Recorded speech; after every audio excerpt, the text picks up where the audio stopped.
Degree, no degree? That is the question. Hello and welcome to another English podcast with Paul. I'm your host, Paul.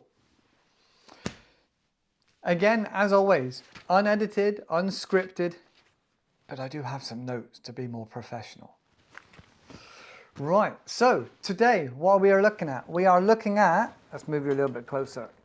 We are looking at whether or not you should get a degree. A very, very old age question that's been going on for a long time. Should you get a degree? Should you not get a degree? So, what should you do? What should you do? Well, there's a couple of different schools of thought. Haha. See that? It was a pun. Schools of thought. Pardon the pun.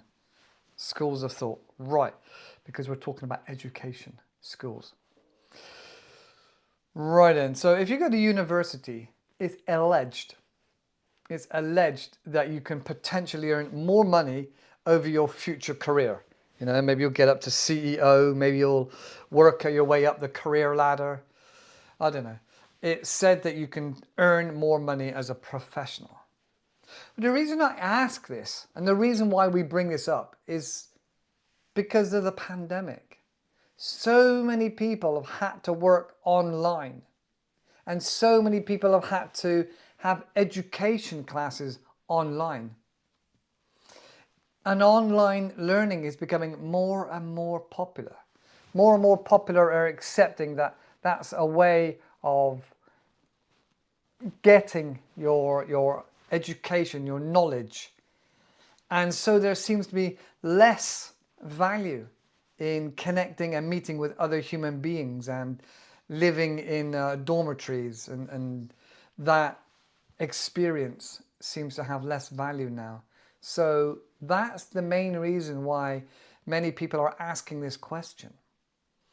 And then obviously you've got the likes of Bill Gates, Richard Branson, Elon Musk, Jeff Bezos, many other billionaires and entrepreneurs that dropped out of university.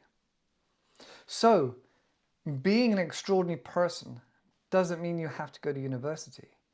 It's just whether or not you're focused and committed and have a vision. Also, these people often sacrifice a lot more than the rest of us. So, going to university. Well, first of all, no, we'll get back to that in a moment, but first of all, not everybody has the aptitude for learning and studying in the same way that is prescribed by our governments. You know, not everybody's able to sit down for hours and study and memorize information, regurgitate this information for the exam, build their own theses, or what's the other word? I'll think of it in a minute. So there's a thesis and there's a dissertation. A dissertation. I can't remember the difference right now. So, as I say before, there's horses for courses. Those people that are more hands-on and physically based much prefer those different routes and generally struggle with the academia kind of lifestyle and academia exams and prep and that aspect of life.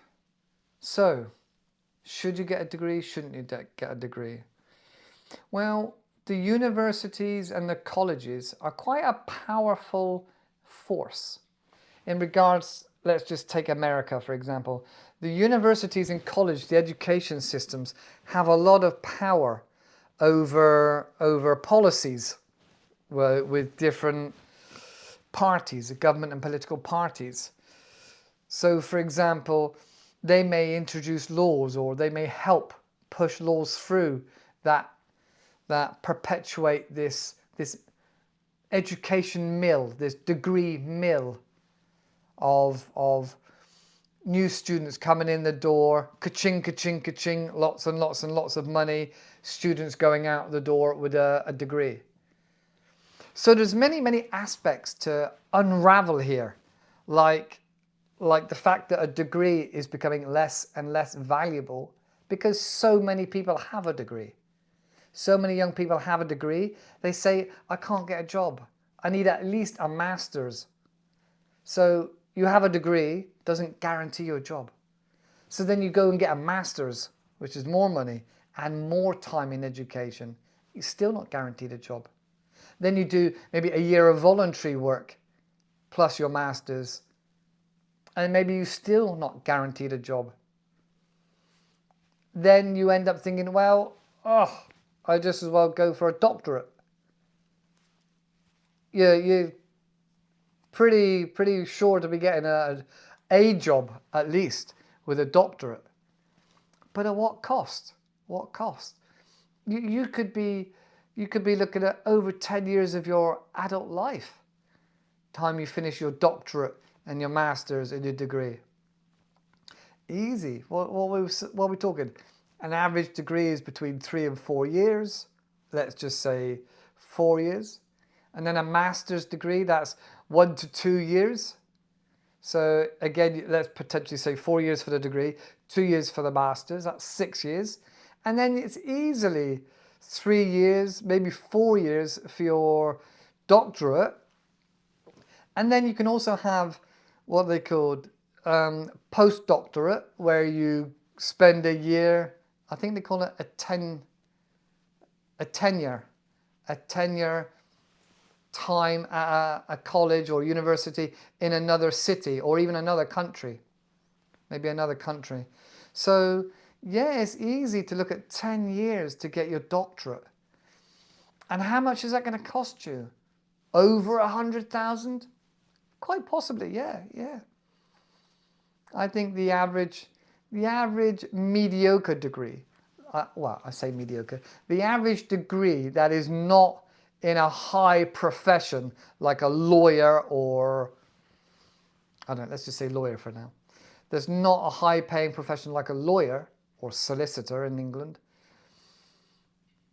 Those jobs are going to pay really well. But not all degrees are aimed at being a lawyer and high paying roles. You could get a degree as an agricultural assistant or work in agriculture or forestry. You could get a degree in media. You can get a degree in anything now, almost anything. And not all those careers are on a trajectory for high paying jobs, especially straight out the gate. So many of these people that get a degree are often in normal everyday jobs you could get without a degree, or you could do without a degree. Because what is a degree? What does it say to the employer? It says that you can struggle through a length of time and you can do some research. That's all it is. You can struggle through and you can do some research. That's all a degree says to an employer. But Elon Musk says he doesn't look for people with degrees. He looks for people that are outside the box and willing to work hard and a team player and maybe exceptionally different, exceptionally high standards.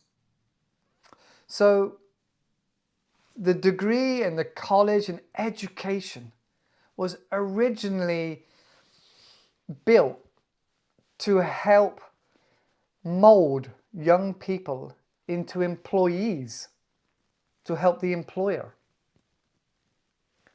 But that's not necessarily the case now. Universities do not mold young people into being good employees. Much more now, employees are thinking for themselves. Much more now, employees are looking at working for themselves. So, has that old model become irrelevant? Is it antiquated to think about a young person being molded into what an employer wants? Yes, sir. No, sir. Can I go to the toilet, sir? Can I go home now, sir? That mentality of an employee? Is that still the requirement of employers?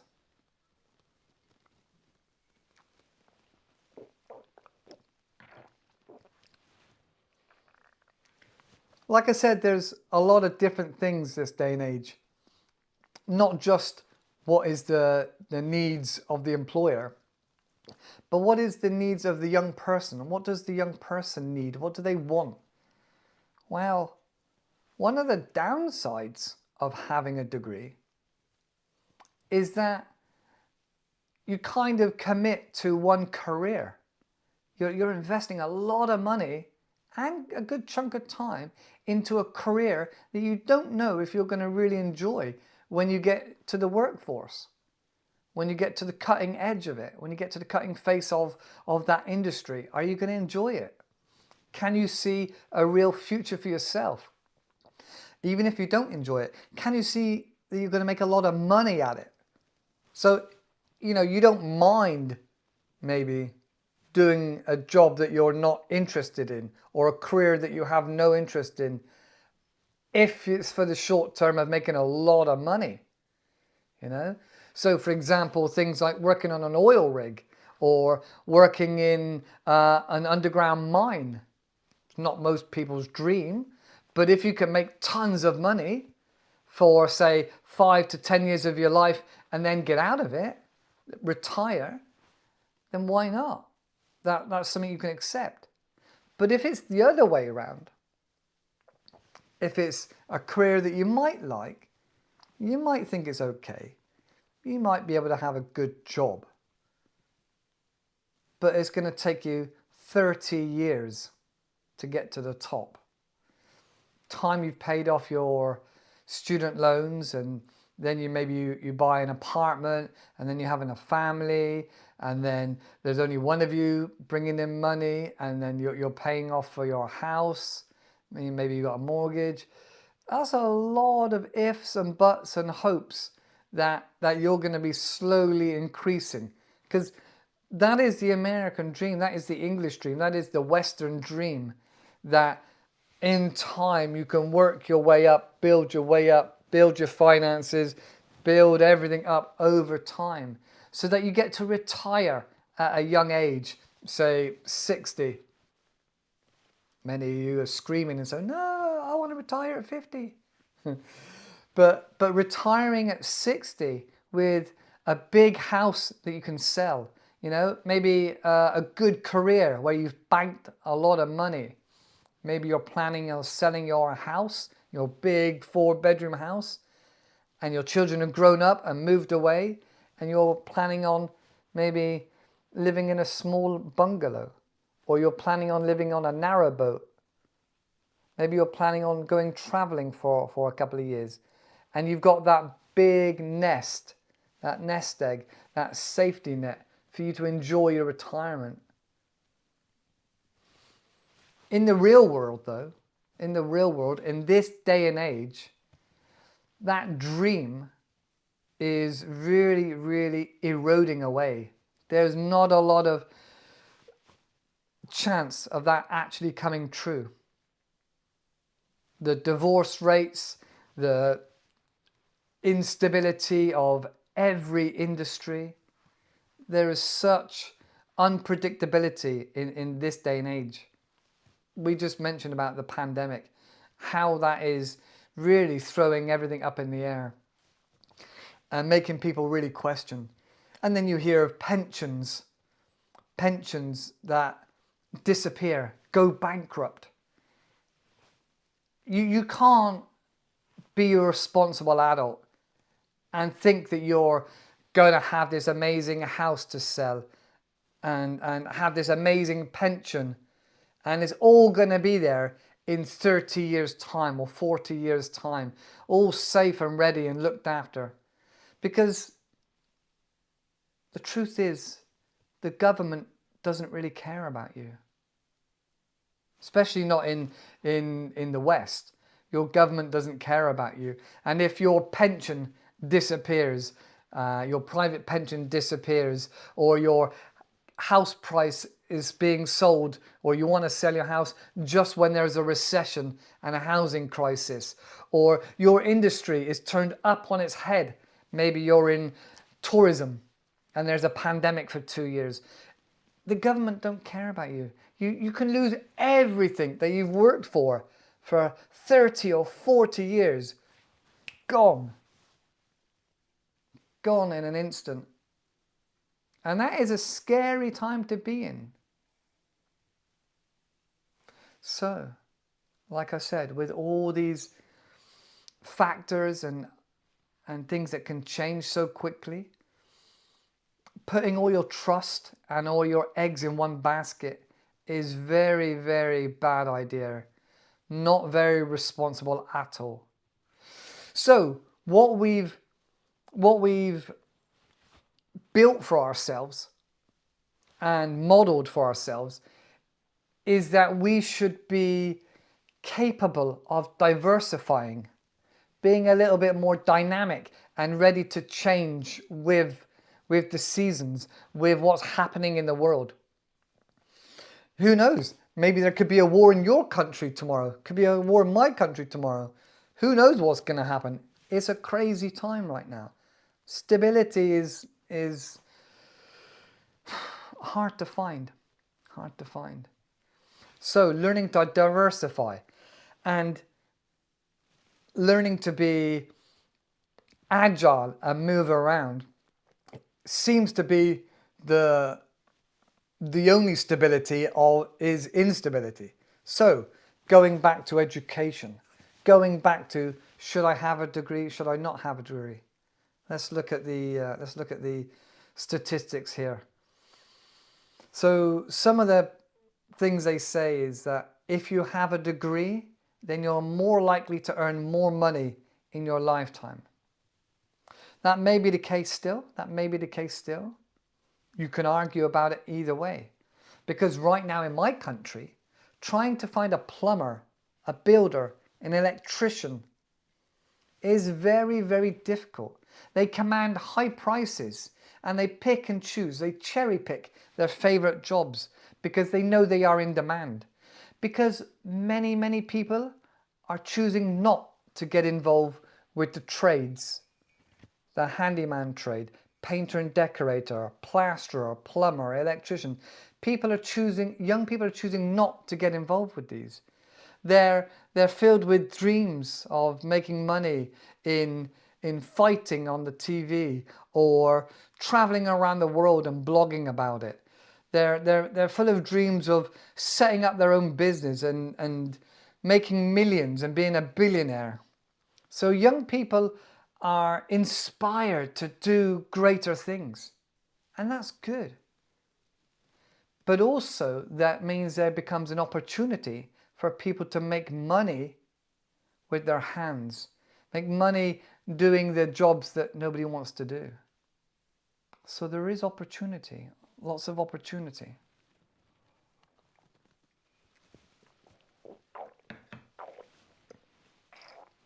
All right, let's have a look at a couple of things that you could do if you do not get a degree.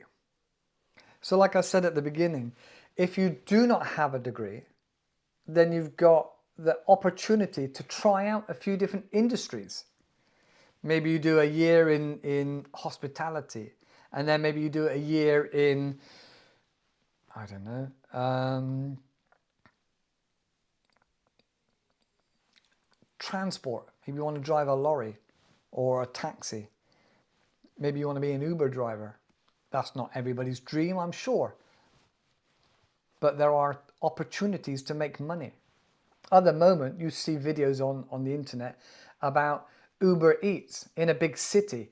If you've got like an electric bike, you can deliver a lot of food to a lot of people, get some really good tips, and make some good money.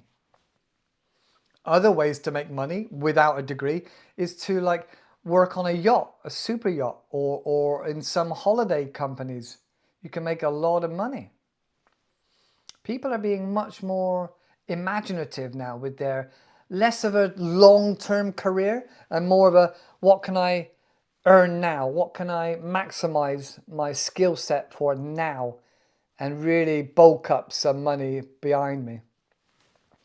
That seems to be more the way to go. All right. Maximizing your professional experience. Yeah, you could get more hands-on skills by not having a degree right now. Hands-on in the office or in any of the industries. You know, you've got that experience of already working. But if you don't come into it until 10 years later, and you've not worked with maybe managers and HR departments and other colleagues, then you're at a bit of a disadvantage. All right. So what about the possibilities of having a degree? What about having a degree? So I'm not all negative about not having a degree. What about having a degree? So for one thing, having a degree is often the benchmark at the bottom for many jobs that are more professionally considered professional. I don't know why there's this term of having a degree with this professional role. Because a professional is literally somebody that gets paid for doing something. So why a professional person or a white collar job compared to a blue collar job should make any difference? You can become a nurse and be registered and have this registered number, and then it proves you've been to college or university worth this amount of money because you studied. The same with a teacher. You become a registered teacher and you can earn this amount of money and you're registered on some government website. The same with many other industries. But there seems to be the lack of respect for, let's say, care assistants. And care assistants and care support workers can have a lot of different qualifications and work their way up quite high. You can become a highly skilled healthcare assistant, where you can put in cannulas. You can take observations for the nurses and the doctors. You can do many different tasks that would normally be given to a nurse or even many years ago a doctor would have done, but is now done by a healthcare assistant, a senior healthcare assistant. And although we talk of them as professionals, they're not registered. They don't, even though in my country you have to have a DBS, it used to be called a CRB, but like a criminal record check to ensure that you're, you know, not on a list of being a bad person. You have to have this records check at the very least. But you're not considered a professional. You're considered just an assistant or a supporting role. Like a teaching assistant, you can have a high-level teaching assistant that does a lot of the work the teacher used to do. You might take small groups and you might even run the class for 1 or 2 lessons, maybe even a whole day. But you won't get paid the same as the teacher. You're not considered a professional like the teacher, even though you're doing the same job as the teacher or the healthcare assistant. So there's these kind of barriers of entry. And the funny thing is, you can have a degree. You can be a person with a degree, but still work as a teaching assistant. Or you can still work as a healthcare assistant, even if you have a degree. But your money is still capped at that lower level because you're not considered a professional, which I think is a shame. It should be based on skills and, yeah, basically your skill and your experience, not whether or not you've got a bit of paper to say that your parents were able to fund you whilst you went to a university or a college of their choice.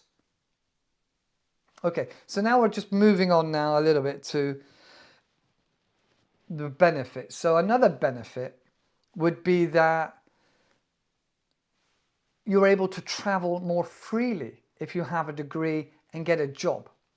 So if you wanted to go to, say, I don't know, Germany, and you wanted to get a job as a teacher, teaching, say, English, you can only do that if you have a degree. And not just a degree now. You'd have to have a master's degree. And I imagine with Germany, you'd have to have your teaching qualification from your own country. You have to be a qualified teacher in your own country to be able to work in Germany as a second language teacher, which is a little bit bizarre, a little bit odd. So you can get more jobs in other countries with a degree, and many other third world, second world, sorry, maybe not third world, second world and first world countries demand a minimum of a degree to get into almost any job that's considered professional. So a degree gives you the better chance of getting a job abroad. A degree gives you a better chance of, what did I say just now? Being considered a professional and getting a higher wage to start with, even though you'd have to go through the same training. And I'm sure there's a few other advantages of having a degree. And like I said, there's also quite a few advantages of not having a degree. That you get on the working ladder sooner. You get to try out different careers. And maybe you prefer to work with your hands, or you prefer to find other opportunities that other people haven't seen. Be a bit more quick to react to the market and what's happening. So there's pros and cons for both. But something we haven't really touched on is finances. That is almost a privilege, because in the UK, especially in England, you have to pay to go to university. And that is a real benchmark. That is a real cut-off point. If you can't afford to go to university because you've got to help your family, or because you've got family that are sick and you need to support with childcare or healthcare of your family, there are many reasons why you can't go to university if your family is not wealthy. And that kind of makes a line in the sand, that there's those that have a lot of money and wealthy, makes it a two-tiered system. And that is a little bit of animosity and disgruntledness between those that do not have the money or the funds to support their family whilst they're away.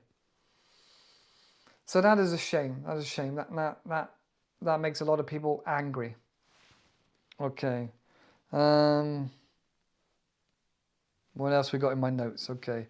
So what is the future of university? What is the future? Like I said, many people now have been studying online and working online. What is the future for university? Is all teaching going to be online? Are you still going to pay for that at the same rate as when you go to the university?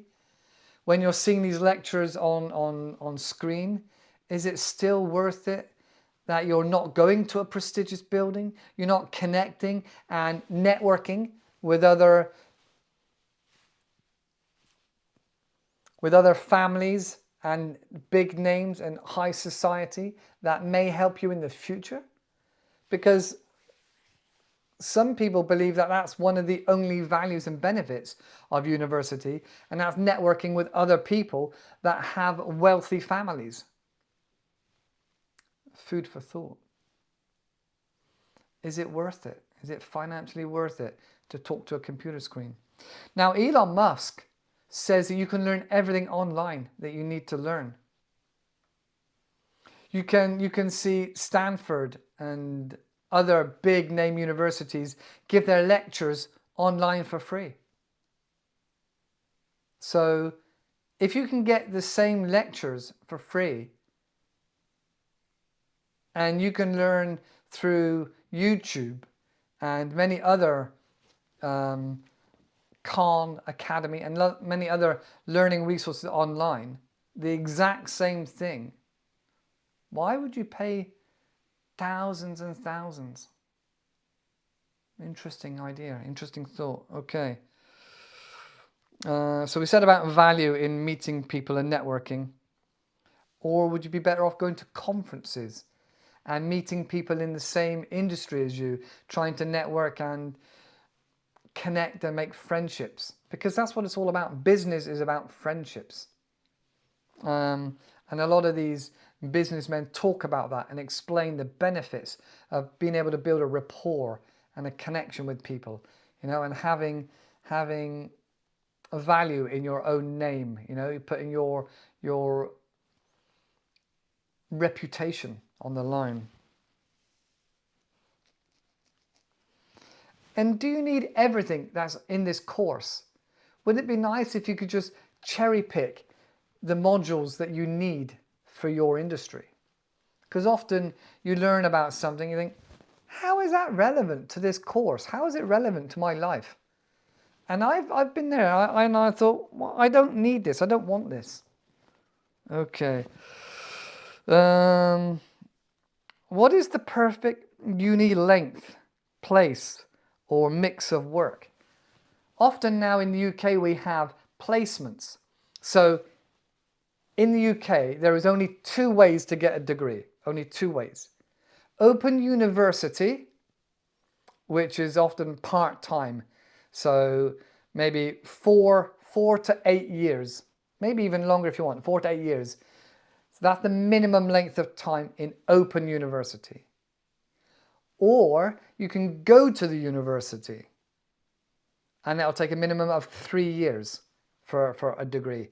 3 years minimum of going to the university, what they call full time, which is, I think, over 16 hours. So maybe like 18 hours they consider full time.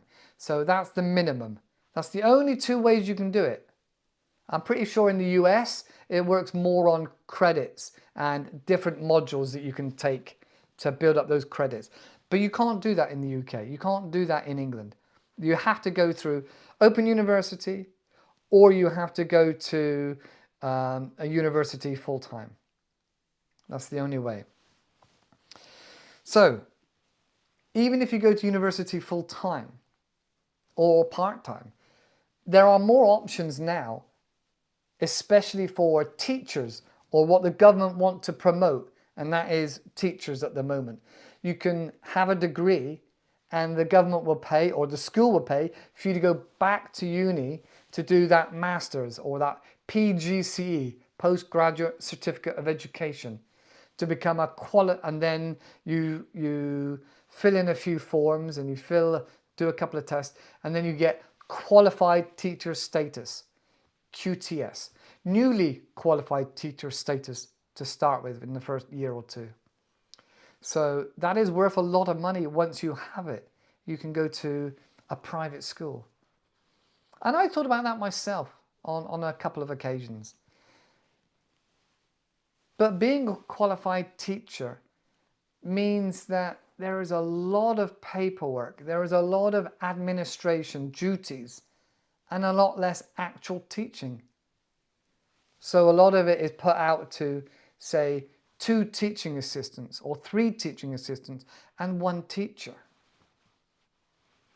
There's a lot more testing and observations and recording and less connection with the young people. So I did think about it long and hard. That's not an avenue I want to go down right now, despite the fact you can make a lot of money at it. So once I'd paid off my university degree for education, then I would be able to do qualified teacher status, certificates and modules, and then I could get a nice wage to start. I think it starts at around 22 to 24,000 pounds a year, and then it goes up and up and up and up and up. You can also add on to that by doing other modules once you're in the school. Maybe you become a first aider, maybe you become a counselling, because there is a counselling part of education, teaching, that you can do, and play therapy and things like this. There are many different add-ons you can do to bump up your annual yearly increments. So that's a positive thing. But you would stay within that industry and stay within that field, often only in one aspect, for decades. And that seems quite boring to me and quite sad. So, but not all industries are like that. Not all industries are like that. I digress. Getting back to it. So where were we? The perfect length of time. So yes, lots of schools and education are now offering a full-time post in the university, say 3 days a week, and then 2 days a week or 3 days a week in your job, in your role, in your industry. Placements. It's a big part of university now. I remember doing placements and really enjoying it, just being able to be part of the workforce and meeting other people and, having my ideas listened to. So placement has been a really big popular aspect.